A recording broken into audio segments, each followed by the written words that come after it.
అధ్యాయము 23వ వాక్యము 24వ వాక్యము. వాటిని మేపుటకై నేను నా సేవకుడైన దావీదును వాటి మీద కాపరినిగా నియమించదను.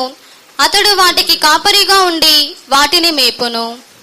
And I will set up one shepherd over them, and he shall feed them. Even my servant David, he shall feed them, and he shall be their shepherd. And I, the Lord, will be their God, and my servant David, a prince among them. I, the Lord, have spoken it. యోహాను సువార్త 10వ అధ్యాయము 16వ వాక్యముని చదవండి. యోహాను సువార్త 10వ అధ్యాయము 16వ వాక్యముని చదవండి. ఈ దొడ్డివి కాని వేరే గొర్రెలను నాకు కలవు, వాటిని కూడా నేను తోడుకొని రావలెను. అవి నా స్వరము వినును. అప్పుడు మంద ఒకటియు గొర్రెల కాపరి ఒకడును అగును.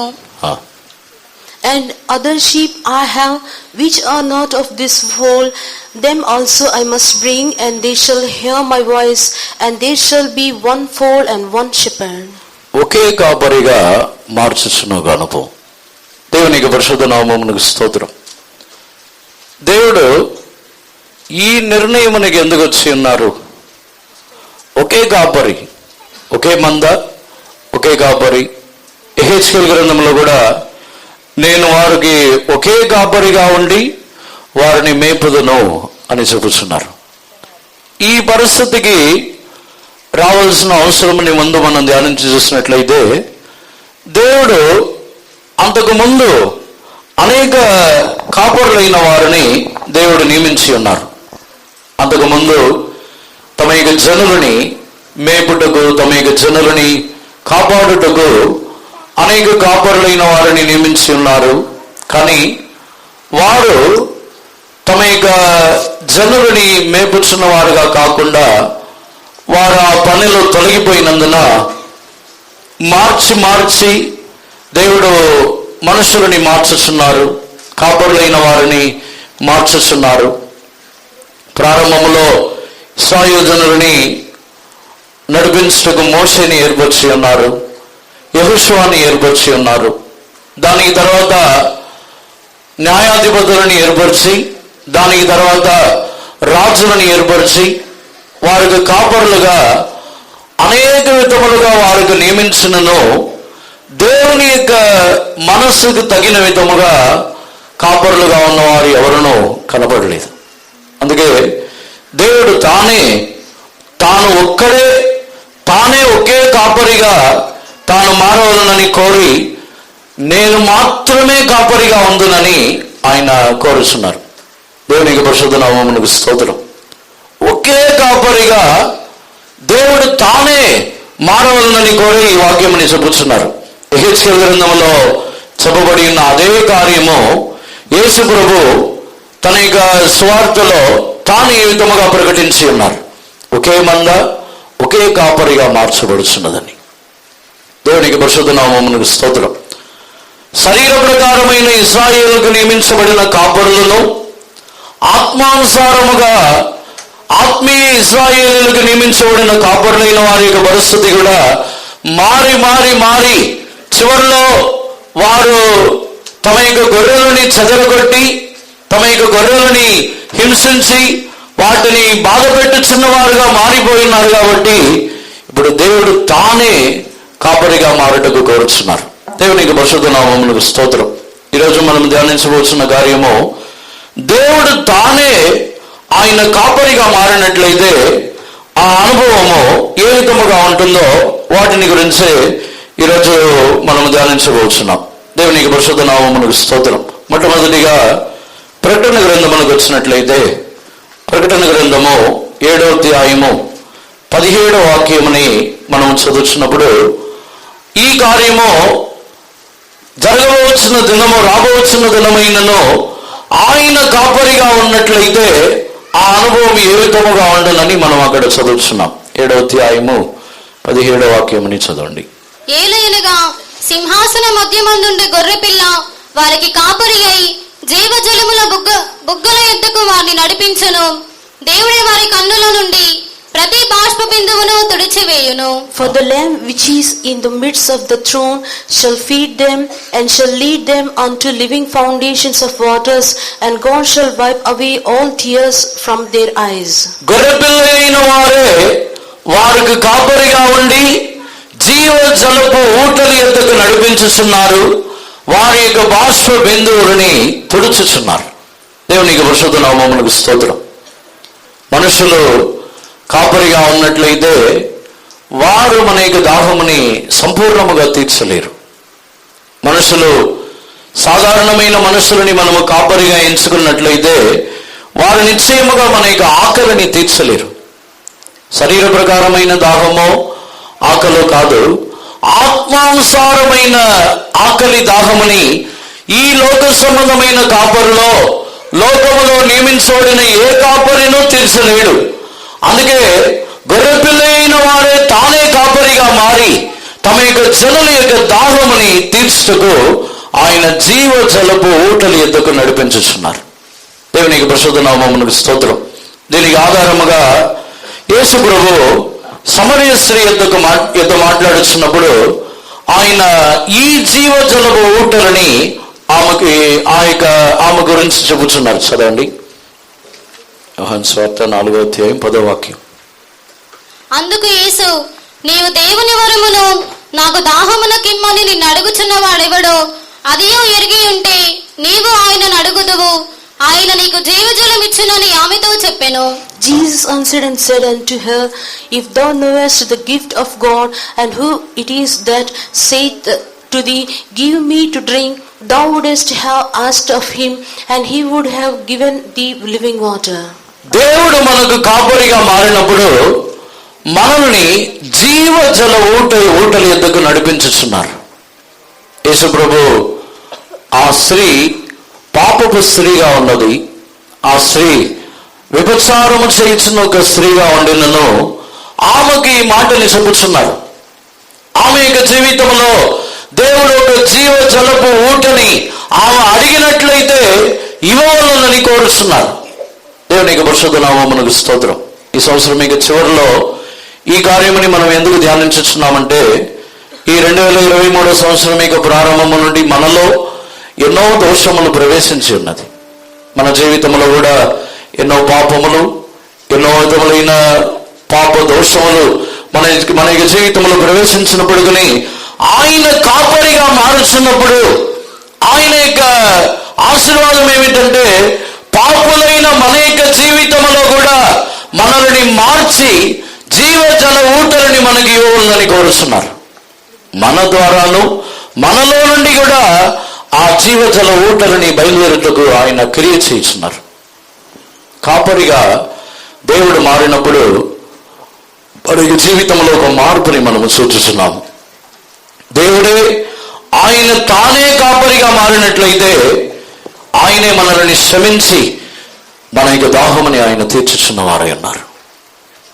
ఏ మనుషులు కూడా ఒక పాపి యొక్క దాహముని తీర్చలేరు. ఏ మనుషులు కూడా ఒక పాపిని క్షమించి వారికి జీవజలపు ఊటలని ఇచ్చుదలని వాగ్దానము చేయలేరు. యేసు ప్రభువే తానే నేనే ఒకే మందగా ఒకే కాపరి ఉండునని ఎందుకు చెబుతున్నారంటే అనేక కాపరులు అనేకులని త్రోసివేసి పాపులని త్రోసివేసి పలు రకములుగా త్రోసివేయుచున్న కాలంలో ఉన్న మనము దేవుడే మనకు కాపరిగా మారినప్పుడు ఆయన మనల్ని తన యొద్ద చేర్చుకొనుచున్నారు. ఆయనే మన యొక్క దాహముని తీర్చి మన యొక్క బాష్ప బిందువులు అన్నిటినీ తుడుచుచున్నారు. ఈ విషయము ఆదికాండములో కూడా మనం చదివినట్లయితే అబ్రహాము యొద్ద నుండి ఆగరు తాను పారిపోతున్నది. అబ్రహాము యొద్ద నుండి వెళ్ళిపోతున్నప్పుడు తన యొక్క బిడ్డ దప్పికొని ఏడ్చుచూ ఉన్నప్పుడు వాటి యొక్క బిడ్డ యొక్క కన్నీళ్ళని చూసి దేవుడు ఆ స్థలములో ఒక ఊటని కలుగజేసి ఉన్నారు. దేవుని యొక్క పరిశుద్ధ నామమునకు స్తోత్రం. అక్కడ కూడా ఆ ఊటకి ఆ హాగరు వచ్చే అర్హత కలిగిన ఒక వ్యక్తి కాదు. అబ్రహాము యొద్ద నుండి తొలగిపోతున్న ఒక వ్యక్తి అయినను ఆ బిడ్డ యొక్క కన్నీళ్ళని తుడుచుచున్న వారై ఉన్నారు. ఇప్పుడును దేవుడు మనకు కాపరిగా ఉన్నట్లయితే నిశ్చయముగా ఆ జీవపు ఊటని మనకిచ్చుచున్నారు. మన జీవితంలో కూడా కొందరికి జీవితంలో కొన్ని బలహీనతలు దోషములు ఉండినను ఆత్మీయ దాహము గలవారై కొందరు ఉన్నారు. ఆత్మీయ దాహముతో నిండిన వారికి వారు కనబడుస్తున్నారు. ఆత్మీయ దాహములు గలవారిని వారి యొక్క ఆత్మీయ దాహముని తీర్చు నిమిత్తము నిశ్చయముగా ఒక జీవపు ఊటగా వారికి కనబడుతున్నారు. ఆయనే కాపరిగా, అందుకే తానే కాపరిగా మారవలనని, తానే వారికి కాపరిగా ఉండవలనని దేవుడు కోరుచు వారికి దేవుడు క్రియ చేస్తున్నారు. దేవునికి పరిశుద్ధ నామమునకు స్తోత్రం. అటు తర్వాత ఆయనే కాపరిగా మారినప్పుడు దేవుడు ఇంకనూ గొప్ప కార్యములను చేస్తున్నారు. యెషయా గ్రంథమునకు వచ్చినట్లయితే 44వ అధ్యాయము 28వ వాక్యమునకు వచ్చినప్పుడు చదవండి. కోరేషుతో, నా మంద కాపరి, నా చిత్తమంతయు నెరవేర్చువాడా అని చెప్పువాడను నేనే. యెరూషలేముతో, నీవు కట్టబడదువనియు దేవాలయమునకు పునాది వేయబడుననియు నేను చెప్పుచున్నాను. That saith to Cyrus, He is my shepherd, and shall perform all my pleasure, even saying to Jerusalem, Thou shalt be built, and to the temple thy foundation shall be laid. దేవునికి పరిశుద్ధ నామమునకు స్తోత్రం. దేవుడు కాపరిగా, నేనే కాపరిగా ఉన్నానని చెప్పుచున్న కారణమని ఇక్కడ చూసినట్లయితే కోరేషుతో చెప్పుచున్నారు, నీవు నా మంద కాపరి, నీవు పడగొట్టబడి ఉన్న యెరూషలేముని కట్టదు అని చెప్పుచున్నారు. దేవుడు మనకు కాపరిగా ఉన్నట్లయితే పడద్రోయబడి ఉన్న అనుభవములని ఆయన తిరిగి కట్టుచున్నారు. ఎవరి యొక్క నీతిని బట్టి కాదు, ఎవరి యొక్క పరిశుద్ధతని బట్టి కూడా కాదు. అది బబిలోనులో నుంచి దేవుడు వారిని తిరిగి తీసుకుని రావటం అనేది ఏ మనుషుల యొక్క నీతిని బట్టి కాదు. దేవుడు తానే ఇశ్రాయేలు జనుల ఎడల కనికరము కలిగి వారిని బబిలోనీయుల యొద్ద నుండి విడిపించి తానే కనికరపడి కోరేషుని ప్రేరేపించి దేవుని యొక్క మందిరముని కట్టి లేపవలనని కోరేషుని ప్రేరేపించి కట్టి లేపుతున్నారు. ఏ మనుషుని యొక్క ప్రయత్నమును అక్కడ లేదు. కోరేషుతో ఎవరను మాట్లాడలేదు. ఏ మనుషులు కూడా వెళ్ళి క్రియ చేయలేదు. దేవుడు ఆయన నేను మీకు కాపరిగా ఉందును, నేనే మీకు కాపరిగా ఉందునని ఎందుకు చెప్పుచున్నారంటే మన యొక్క జీవితంలో పడద్రోయబడిన వాటిని కట్టుచున్న వారు ఎవరునూ లేరు. యెరూషలేము యొక్క ప్రాకారములు పడద్రోయబడి ఉన్నది. దానిని కట్టుటకు నెహెమ్యా ద్వారా ఒక క్రియ జరిగి ఉన్నది. యెరూషలేములో దేవుని యొక్క ఆలయము పడద్రోయబడి ఉన్నప్పుడు వాటిని కట్టుటకు ఎవరిని క్రియ చేయకపోయినను దేవుడు కోరేషుని అన్య దేశంలో ఉన్న ఒక రాజుకు ప్రేరేపణ కలిగించి దేవుని యొక్క మందిరముని కట్టుటకు పంపించుతున్నారు. దేవుని యొక్క పరిశుద్ధ నామమునకు స్తోత్రం. ఎందుకంటే ఇశ్రాయేలు జనుల్లో ఉన్న కాపరులు, ఇశ్రాయేలు జనుల్లో ఉన్నవారు దేవుని యొక్క మందిరముని కట్టగలిగిన శక్తి గలవారుగా లేరు. దేవుని యొక్క మందిరముని కట్టుటకు వారి యొక్క జీవితంలో వారికి అంత ప్రయాసపడి ధైర్యముగా దానిని కట్టుటకు లేవనని కోరుచున్న వారు యెరూషలేములో లేరు. అందరూ బబిలోనులో ఉన్నారు. కోరేషుని ప్రేరేపించి ఎవరెవరు ప్రేరేపణ కలిగి ఉన్నారో వారందరూ వెళ్ళవచ్చని చెప్పినప్పుడు వారు వచ్చి ఆ మందిరముని కట్టి లేపుచున్నారు. దేవుడు కాపరిగా మారితే పడద్రోయబడి ఉన్న ఆ మందిరముని ఆయన తిరిగి కట్టుటకు ప్రారంభించుతున్నారు. మనము కూడా దేవుని ఆలయమై ఉన్నాము. మనము దేవుని యొక్క మందిరముగా ఆలయముగా ఉన్న మనము కూడా అనేక కారణములను బట్టి మనం పడద్రోయబడి ఉన్నాము. దేవుని యొక్క ఆలయము అనేక కారణముల ద్వారా పడద్రోయబడి ఉన్నది. హిజ్కియా రాజు యొక్క గర్వము ద్వారా దేవుని ఆలయం పడద్రోయబడి ఉన్నది. మరొక రాజు యొక్క నిర్లక్ష్యము, గర్వము, ఇశ్రాయేలు జనులు గర్విష్ఠులుగా మారిపోయారు కాబట్టి దేవుని యొక్క ఆలయము పడద్రోయబడి ఉన్నది. దానిని తిరిగి ఆయన కట్టవలనని కోరుతున్నారు. మనము కూడా పడద్రోయబడుటకు అనేక కారణములు ఉండవచ్చు. ముఖ్యమైన కారణం ఏమిటంటే మన యొక్క జీవితంలో మనలో ఉన్న గొప్ప కార్యములని గురించి మనము బయలుపరిచి, మనలో ఉన్న శ్రేష్టమైన కార్యములని గురించి బయలుపరిచి మనల్ని గురించి మనం పొగడుకొనుచున్నాము. అందుకే ఇప్పుడు పడద్రోయబడి ఉన్న పరిస్థితుల్లో ఉండవచ్చు. యెహెజ్కేలు గ్రంథము 34వ అధ్యాయంలోకి వచ్చినట్లయితే అక్కడ కూడా ఆయన దేవుడు చెప్పుచున్న మాట ఏమిటంటే, గర్వముతో నిండి ఉన్న గొర్రెలని నేను అనగద్రొక్కదును అని చెప్పుచున్నారు. 34వ అధ్యాయంలో 16వ వాక్యము నుండి చదవండి. తప్పిపోయిన దానిని నేను వెదుకుదును, తోలివేసిన దానిని మరలా తోలుకొని వచ్చేదను, గాయపడిన దానికి కట్టుదును, దుర్బలముగా ఉన్న దానిని బలపరచుదును. అయితే క్రొవ్విన వాటికిని బలముగల వాటికిని శిక్షయను మేత పెట్టి లయపరచెదను. I will seek that which was lost and bring again that which was driven away, and will bind up that which was broken, and will strengthen that which was sick, and I will destroy the fat and the strong, and I will feed them with judgment. నేను క్రొవ్విన వాటిని న్యాయం తీర్చి వాటిని లయపరుచుదని అంటున్నారు. దేవునికి పరిశుద్ధ నామమునకు స్తోత్రం. క్రొవ్వినవని చెప్పినట్లయితే వాటిలో గర్వముతో నిండిన వాటిని లయపరిచి, తరిమివేయబడిన వాటిని, త్రోసివేయబడిన వాటిని, మిక్కిలి గాయపరచబడిన వాటిని నేను మరలా తీసుకుని వస్తానంటున్నారు. దేవునికి పరిశుద్ధ నామమునకు స్తోత్రం. పడద్రోయబడుటకు కారణమే మన యొక్క జీవితంలో ఉన్న గర్వం. ఈ అధ్యాయంలో చదివినప్పుడు క్రొవ్వినవి అని ఎందుకు చెబుతున్నారంటే, ఆ క్రొవ్వినవి మరొక గొర్రెల మీద తమను గొప్పగా ఎంచుకొని వాటిని త్రొక్కి వాటికి విరోధముగా ఉండి, మరొక గొర్రెలని హీనముగా ఎంచి, తక్కువగా ఎంచి, మరొక తన యొక్క జనులని తక్కువగా ఎంచి నడిపించుతున్న వారిని గురించి ఇక్కడ చెబుతున్నారు. తన యొక్క జనులని కాళ్ల క్రింద వేసి త్రొక్కుచున్నవారు.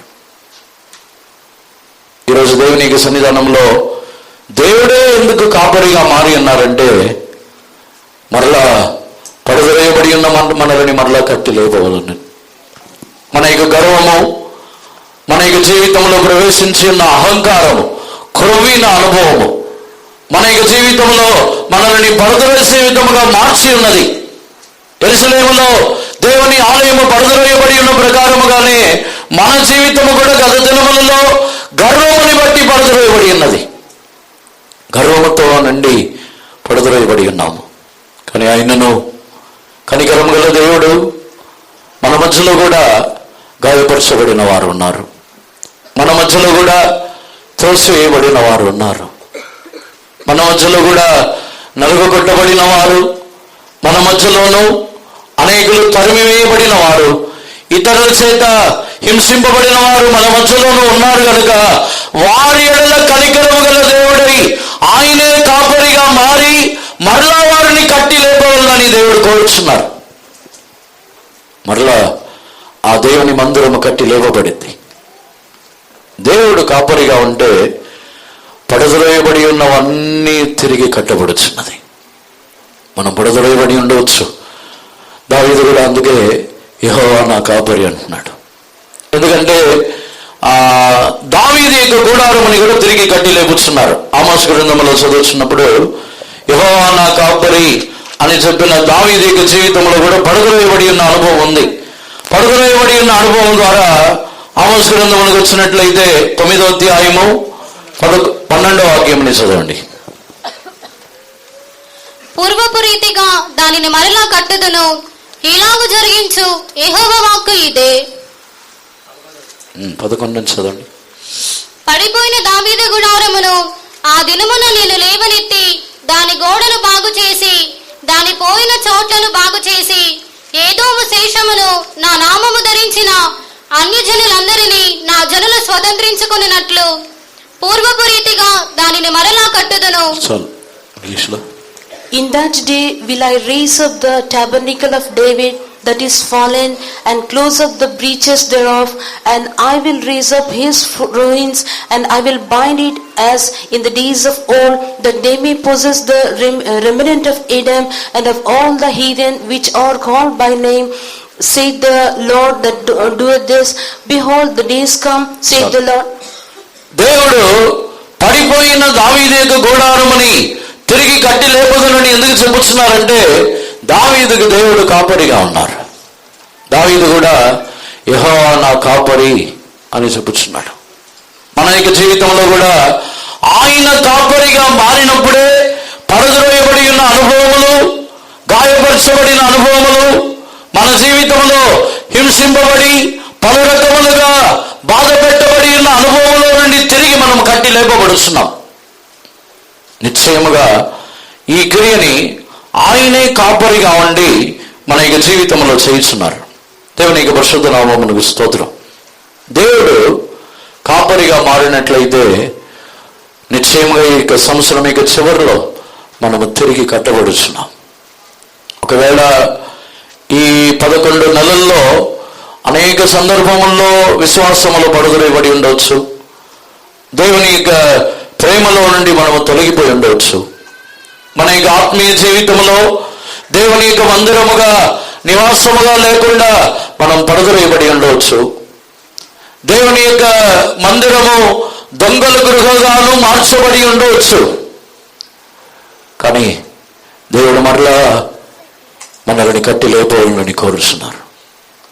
మన యొక్క నీతి కాదు, మన యొక్క ప్రయాసములు కాదు, మన యొక్క బలము శక్తి కూడా కాదు, అది దేవుని యొక్క కనికరం మాత్రమే.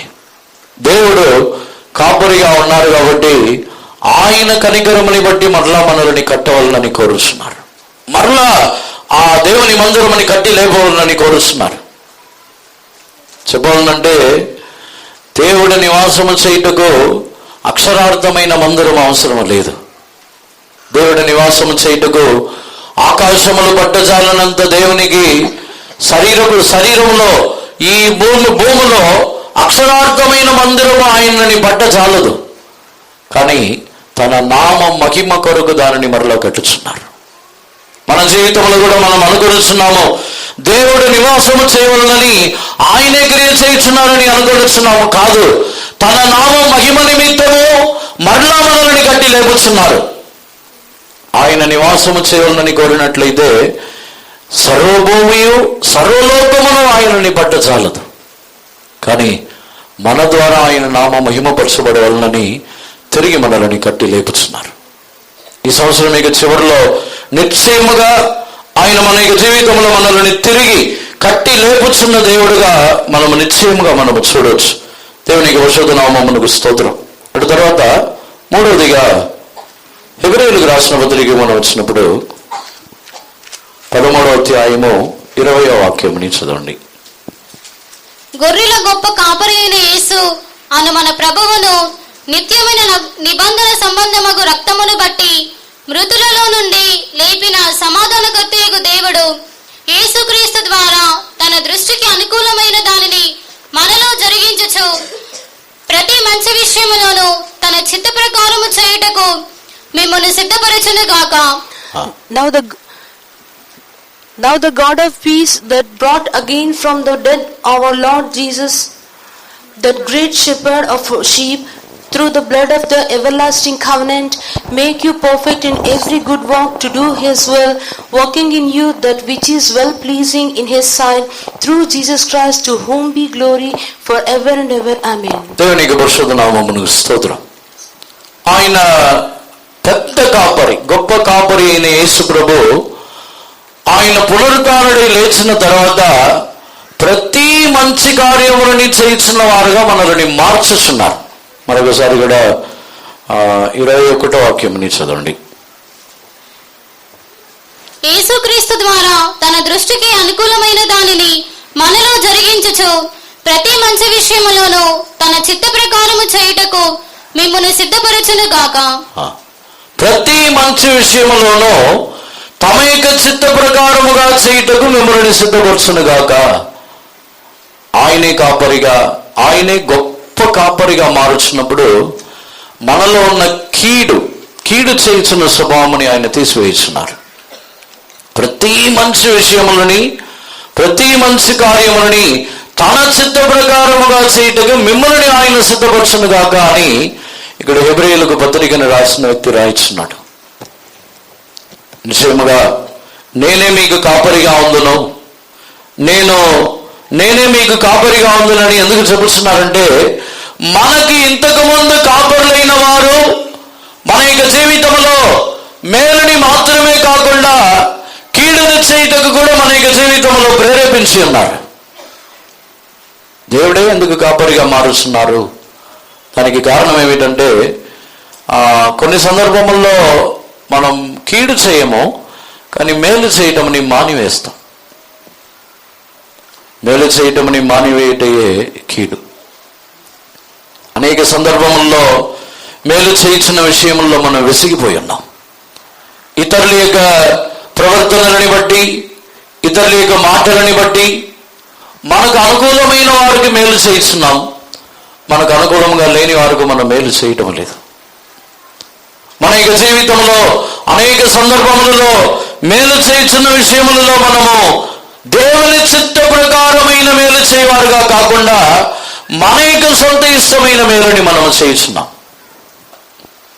గొప్ప కాపరి ఆయనను లేవనెత్తి ఉన్నారు. ఆయన ఆ కాపరి ద్వారా జరుగుతున్న క్రియ మనల్ని మేలు చేయవారుగా మార్చడం. నిజముగానే యేసు ప్రభు దేవుడు మనకు కాపరిగా ఉన్నట్లయితే మనం ఏ మనుషులకు కూడా కీడు జరగవలనని కూడా మనం ఆలోచించం. కీడు చేయవలనని కాదు, వారికి ఏమైనా కీడు జరగవలనని కూడా మనం ఆలోచించం. ఏమైనా కీడు జరిగినట్లయితే వాటిని చూసి మనం సంతోషపడము. మనకు విరోధమైన వారైనా, మన యొక్క జీవితంలో మనకి ఇష్టం లేని వారైనా సరే, వారికి కీడు జరిగినట్లయితే మనం సంతోషపడం. వారికి కీడు జరగకుండా మేలే జరగాలని కోరుకొని వచ్చిన అనుభవమే కాపరి ద్వారా జరుగుతున్న ఒక కార్యం.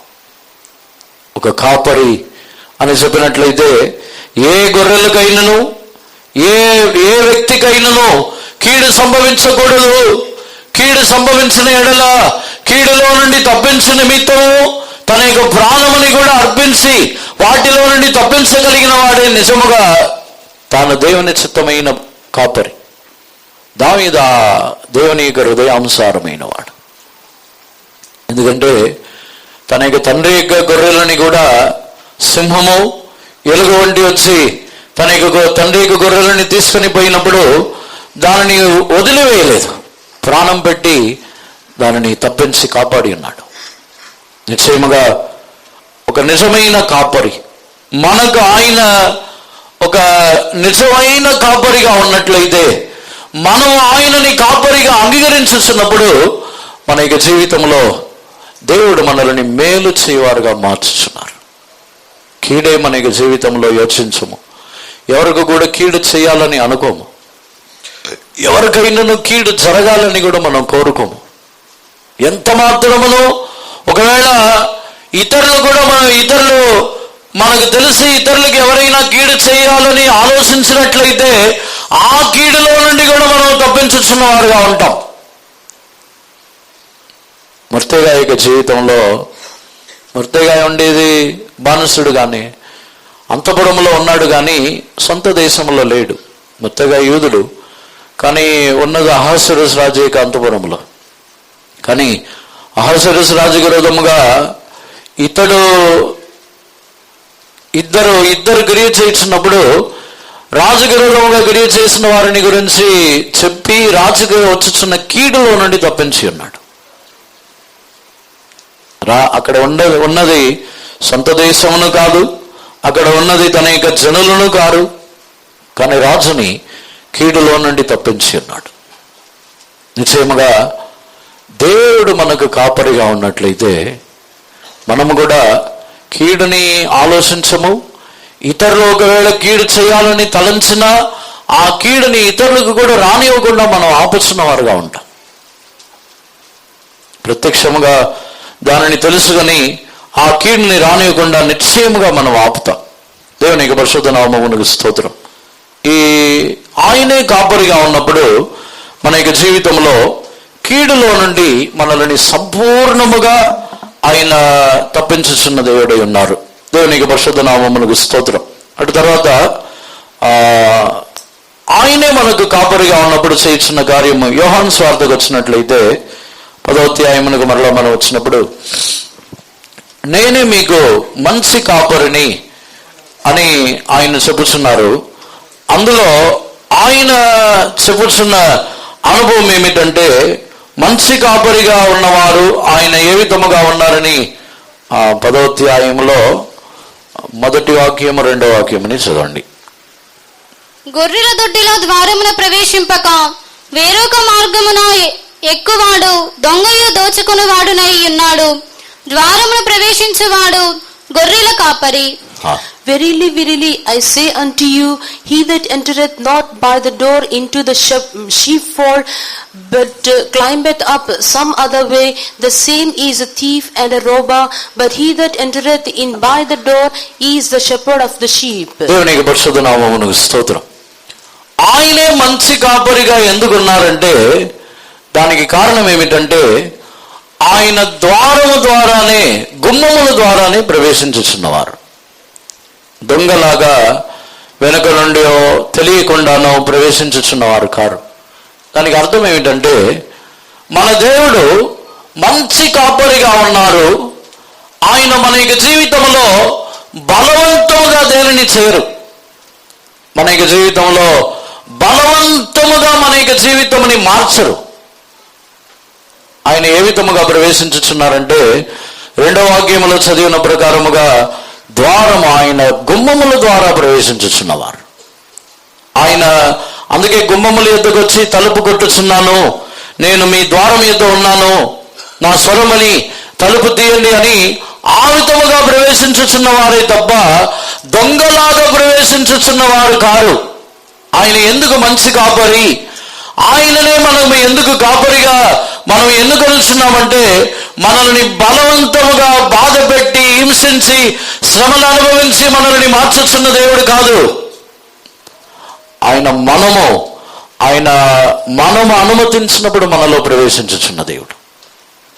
మనం ఎంతగా మన యొక్క జీవితముని సమర్పించుకుంటామో అంతగా ఆయన మార్చుచున్న దేవుడు.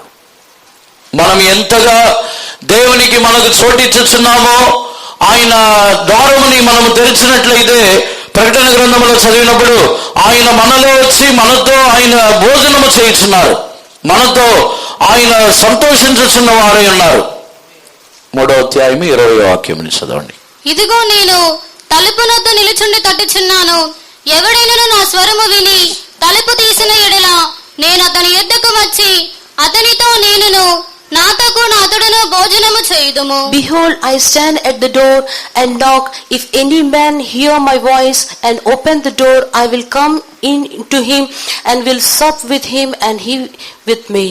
దేవుడే ఎందుకు కాపరిగా మారి ఉన్నారంటే, జనులలో బలవంతముగా తాము ఇతర కాపరులు, అంతకుముందు తాను నియమించిన కాపరులు అందరూ కూడా జనులని బలవంతముగా వారిని నడిపించుతున్న వారై ఉన్నారు. కాబట్టి దేవుడే ఇప్పుడు మంచి కాపరిగా మారి ఉన్నారు.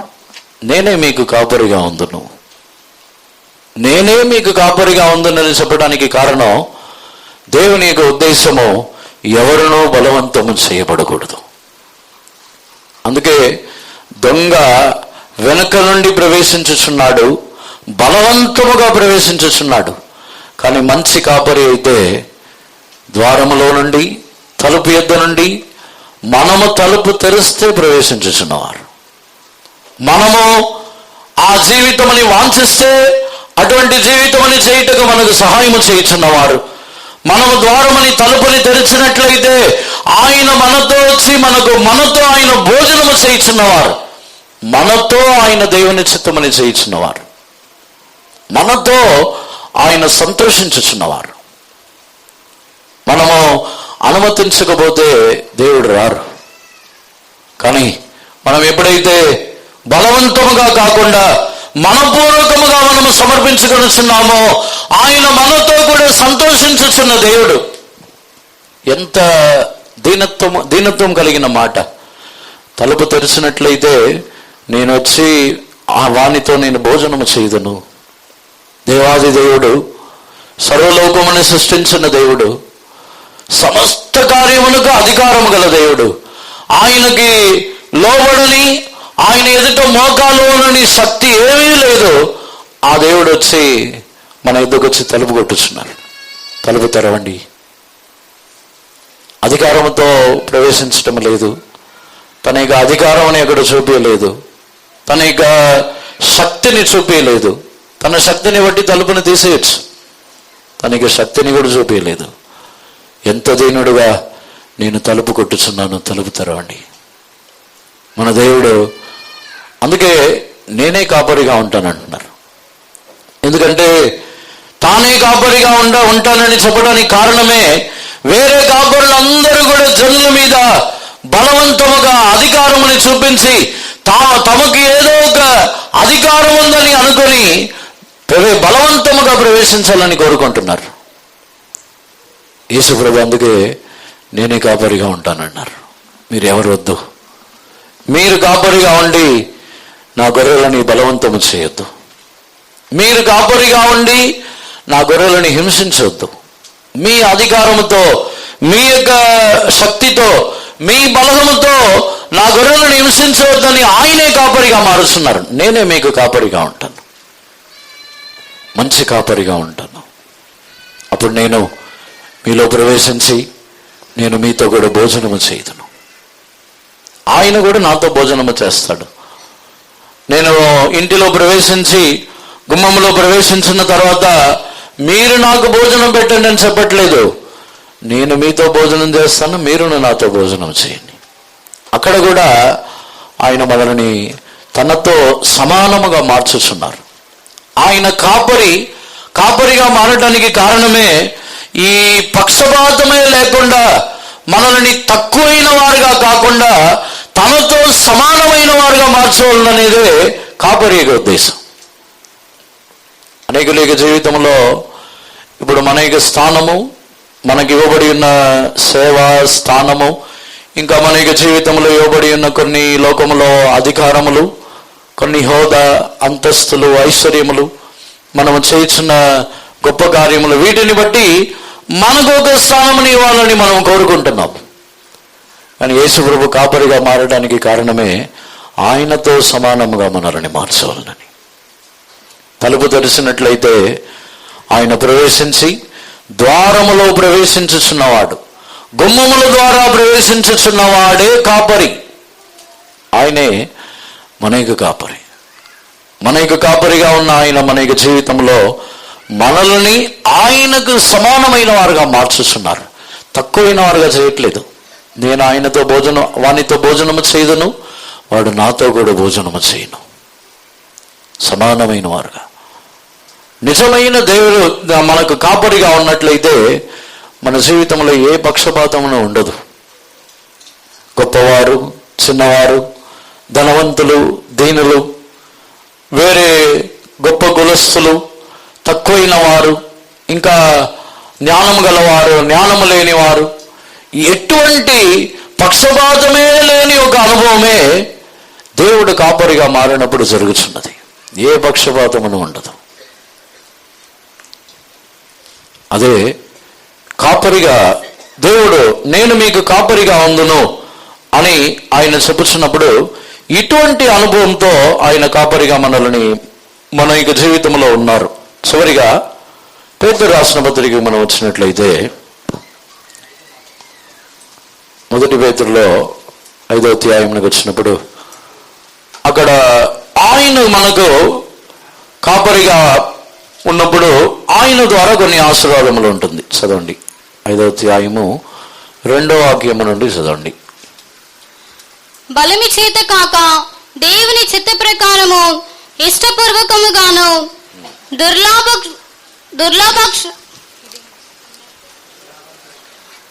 దుర్లాభాపేక్షతో కాక సిద్ధ మనసుతోనూ మీ మధ్యనున్న దేవుని మందను పై విచారణ చేయుచు దానిని కాయుడి.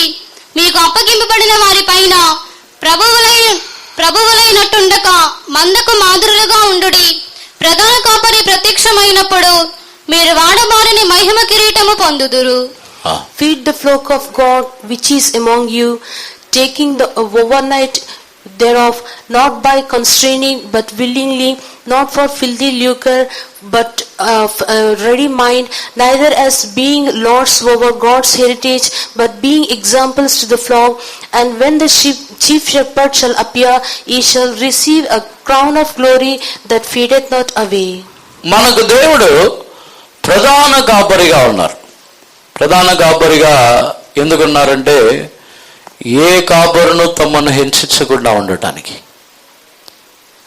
ఏ కాపరి కూడా రోమీయులకు రాసిన పత్రిక 13వ అధ్యాయంలో చదువుతున్నప్పుడు ఏ అధికారి తన్ని హెచ్చించకుండా ఉండటకు తనపైన ఒక అధికారం గలవారు తనపైన ఉన్నారని గ్రహించి క్రింద ఉన్న వారిని నడిపించవలనని. ప్రధాన కాపరిగా దేవుడు మనకు ఎందుకు ఉన్నారంటే మన జీవితంలో ఆయన మనల్ని అధికారముల ద్వారా నడిపించనివ్వకుండా ఉండటానికి. అందుకే 2వ వాక్యంలో నుండి మనం చదివినప్పుడు బలవంతముగా కాదు మనపూర్వకముగా, వేరే ఆదాయముల కొరకు కాదు, సిద్ధ మనస్సుతో జీవించవాలనని. వేరే విధమైన ఈ స్వాస్థ్యముని బలాత్కారముగా అధికారముతో ఏలుబడి చేయవారుగా కాదు, ప్రేమతో నడిపించేవారుగా. అందుకే ప్రధాన కాపరిగా ఉన్నారు. మీరే మీ మందలని కాయుడి, మీరే మీ మందలకి అధికారులు, మీరే మీ మందలకి అంతయు, మీరే అన్ని అధికారం గలవారని ఎవరిని వదలరు. ఆయన ప్రధాన కాపరి. ప్రధాన కాపరిగా ఉండుటకు కారణమే వాడవారని మహిమ కలిగిన కిరీటమని మనకు ఇవ్వడానికి కారణం ఏమిటంటే బలాత్కారముగా బలవంతముగా కాదు, మనపూర్వకముగా నడిపించాలి. మనపూర్వకముగా మనము దేవునికి సమర్పించాలి. మనపూర్వకముగా జనులని దేవునికి సమర్పించే విధముగా మార్చుతున్నదే ప్రధాన కాపరిగా ఉద్దేశం. బలవంతముగా ఒక జీవితముని చేసినట్లయితే దానికి కిరీటము లేదు. బలవంతముగా బలాత్కారముగా ఈ జీవితం చేసి తీరాలని చెబితే దానికి కిరీటం ఉండదు. కానీ అదే జీవితముని మనపూర్వకముగా త్యాగము చేసినప్పుడు, మనపూర్వకముగా దేవుని కొరకు సమర్పించుకొనుచున్నప్పుడు ఆయన ప్రధాన కాపరిగా ఉండి మనకు కిరీటములను ఇచ్చుచున్నారు. ఆయనే ప్రధానమైన వారు. ఆయనకు మించిన వారు ఎవరినూ లేరు. ఆయనే నేనే కాపరిగా ఉందని ఎందుకు చెప్పి ఉన్నారంటే ఆయనని మించి ఎవరినూ వెళ్ళకూడదని, ఆయనని మించి ప్రవర్తించకూడదని, ఆయన యొక్క వాక్యములు, ఆయన యొక్క మాటలు, వాటికి మించి మనం ఏమీ చేయకూడదు. ఒక ప్రధాన కాపరి ఉన్నప్పుడు దానికి క్రింద ఉన్నవారు, క్రింద పనివారు, అతనే గొర్రెలకు కాపరి, క్రింద ఉన్నవారు పనివారు. క్రింద ఉన్నవారు వచ్చి వాటిని కాయుచున్నవారు పనివారు. పనివారు వచ్చి తమ యొక్క సొంత ఇష్టమునకు కాయకూడదు. ప్రధాన కాపరి ఏ ఉద్దేశంతో ఆయన పంపించున్నారో దానిని నెరవేర్చాలి. అందుకే నేనే మీకు కాపరిగా ఉంటానంటున్నారు. వేరే ఎవరిని ఆయన కాపరిగా ఉంచడానికి ఇక ఇష్టపడటం లేదు. నేనే మీకు కాపరి అందును. ఒకే మంద, ఒకే కాపరి, ఒకే కాపరి. యేసు ప్రభువే మనకు కాపరి. ఆయన మనకు కాపరిగా ఉన్నట్లయితే నిశ్చయముగా చివరిలో మనల్ని ఆయన యొద్దకు మనల్ని తీసుకుని వెళ్ళుచున్నారు. తన యొద్దకు నిత్య జీవమునకు మనల్ని తీసుకుని వెళ్ళుచున్నారు. నిశ్చయముగా ఈరోజు దేవుడు మనకు కాపరిగా ఉండవాలని కోరుచున్నారు. అందరిని కూడా సమర్పించుకున్నదము. దేవుడు ఆయన ఒక నిత్యమైన కాపరిగా ఉండవాలని కోరుచున్నారు. కాబట్టి ఆయన మొట్టమొదటిగా కాపరులైన వారికే దర్శనం ఇచ్చి ఉన్నారు. యేసు ప్రభు జన్మించబడినప్పుడు మొట్టమొదటిగా కాపరులైన వారే దర్శనము చూసి ఉన్నారు యేసు ప్రభుని. మనము కూడా ఆ కాపరికి మనల్ని అప్పగించుకున్నట్లయితే మనము కూడా యేసు ప్రభుని మనము దర్శించుచున్నవారుగా ఉంటాం. దేవుడే మనకు కాపరిగా మారినట్లయితే నిశ్చయముగా మన యొక్క ఆత్మీయ దాహము తీర్చబడుచున్నది. ఒకవేళ మనలో కొరతలు బలహీనతలు కూడా ఉండవచ్చు, కానీ వాటిని మార్చి మన యొక్క దాహముని తీర్చుతున్న దేవుడు, మన యొక్క హృదయ వాంఛలని ఎరిగి ఉన్న దేవుడు, మన యొక్క కాపరి మన యొక్క బలహీనతలని కాదు, మన యొక్క హృదయ వాంఛలని చూసి క్రియ చేయుచున్న దేవుడు. మన యొక్క కాపరి మన యొక్క పాప దోషములని కాదు, మన యొక్క దుఃఖములని, కన్నీళ్ళని, పశ్చాత్తాపముని చూసి కన్నీళ్ళని, బాష్ప బిందువులని తుడుచుచున్న దేవుడు. ఒకవేళ కొన్ని పాపములు, దోషములు బలహీనత ద్వారా ప్రవేశించి ఉండవచ్చు. ఇప్పుడు దేవుడిని చూసి పశ్చాత్తాపముతో కన్నీళ్లు గార్చినట్లయితే నీ పాపములు క్షమించబడి ఉన్నదని నిశ్చయముగా మన కన్నీళ్ళని ఆయన తుడుచుచున్న దేవుడు. ఆయనే మనకు నిజమైన కాపరి. ఆయననే కాపరిగా చెప్పుదాము. దావీదు ధైర్యముగా చెప్పుచున్నాడు, యెహోవా నా కాపరి అని చెప్పుచున్నాడు. మనం కూడా ధైర్యముగా చెప్పుదాం, యెహోవాయే నా యేసు ప్రభువే నా కాపరి, ఆయనే నాకు మంచి కాపరి అని ధైర్యముగా చెప్పండి. మనకు దేవుడే కాపరిగా ఉన్నట్లయితే ఆయన ఎంత శ్రేష్టమైన కార్యములని చేస్తున్నారు. మన దేవుడు మనకు కాపరిగా ఉన్నట్లయితే పడుగురేయబడిన వాటిని మరలా కట్టుచున్నారు. ఒకవేళ మన యొక్క నివాసము పడుగురేయబడి ఉండవచ్చు, దేవుడు మనలో నివాసము చేయలేని పరిస్థితుల్లో, పాడైపోయిన పరిస్థితుల్లో మనం ఉండవచ్చు. ఆయననే మీరే నా కాపరి అని చెప్పండి. మీరే నా కాపరి అని చెప్పినప్పుడు నిశ్చయముగా కనికరము గల దేవుడు మరలా మనము కట్టి లేపబడుటకు, పడిపోయిన దావీదు యొక్క గూడారముని కట్టి తిరిగి లేవనెత్తి ఉన్న దేవుడు నిశ్చయముగా మనల్ని కూడా కట్టి లేపుచున్నారు. పడుగురేయబడి ఉన్న అనుభవంలో ఉన్నవారైనా దేవుడిని చూసి ప్రభువా మీరే నా కాపరి, మీరే నా కాపరి అని చెప్పండి. మరలా ఆయన మనల్ని కట్టి లేపుచున్నారు. దేవుడు మనకు కాపరిగా మన యొక్క జీవితంలో ఆయన ఉన్నట్లయితే మేలు చేయవారుగా మారుచున్నాం. శత్రువులు ఎదుట భోజనమని ఆయన సిద్ధపరచుచున్నారు. శత్రువులు ఎదుట భోజనమని సిద్ధపరచుచున్నారంటే శత్రువులని పడద్రోసి కాదు, శత్రువులని కూడా మనతో భోజనము చేయవారుగా మార్చుచున్నారు. దావీదుకు చెప్పిన మాట, దావీదు శత్రువులు ఎదుట భోజనము చేయటం లేదు, దావీదు యొక్క బల్లలోనే శత్రువులు భోజనము చేసి ఉన్నారు. వారిని కూడా తనకు మిత్రులుగా మార్చుకొని ఉన్నాడు. శత్రువుల యొక్క కుమారుణ్ణి కూడా తన యొక్క బల్లలో భోజనము చేయవాడుగా మార్చి ఉన్నాడు. దేవుడు కాపరిగా ఉన్నట్లయితే శత్రువులకు విరోధముగా వెళ్ళి, దేవుడు మనకు కాపరిగా ఉన్నట్లయితే విరోధించి పగ తీర్చుకొని మనము హింసించి గొడవలు పడి పోట్లాడేవారుగా మనం ఉండము. శత్రువులైనను వారికి కూడా మేలు చేయవారుగా మారుతాం. దేవుడు మనకు కాపరిగా ఉన్నట్లయితే నిశ్చయముగా మనలో దేవుడు కాపరిగా మార్చబడవలను. ఈరోజు అందరిని దేవుని సన్నిధానంలో సమర్పించదము. దేవుడు నాకు కాపరిగా ఉండవలనని దేవుని చూసి సమర్పించదము. మన దేవుడు మనల్ని బలవంతము చేస్తున్న దేవుడు కాదు. నేనే మీకు కాపరిగా ఉందని ఎందుకు చెప్పి ఉన్నారంటే వాంఛ కలిగిన వారు సమర్పించుకోవచ్చు. నిశ్చయముగా నేను కూడా యేసు ప్రభు యొక్క రాకడలో ఎత్తబడవలనని వాంఛ కలిగినట్లయితే సమర్పించుకున్నదము. ఎవరునూ బలవంతము చేయబడరు. ఏ కార్యములోనూ, ఏ ఆత్మ సంబంధమైన కార్యమో శరీర ప్రకారమైన కార్యములకు బలవంతము చేయబడరు. మనపూర్వకముగా ఉన్నవారు సమర్పించుకునవచ్చు. హృదయపూర్వకముగా దేవునికి మనల్ని సమర్పించుకుందాం. నిశ్చయముగా ఆయన మనకు ప్రతిఫలముని ఇచ్చుచున్న దేవుడు. ఆయన కాపరిగా మనల్ని పోషించడం మాత్రమే కాదు, ఆయన మనకు ప్రతిఫలముని కూడా ఇచ్చుచున్న దేవుడు. హల్లెలూయా, హల్లెలూయా, హల్లెలూయా, హల్లెలూయా.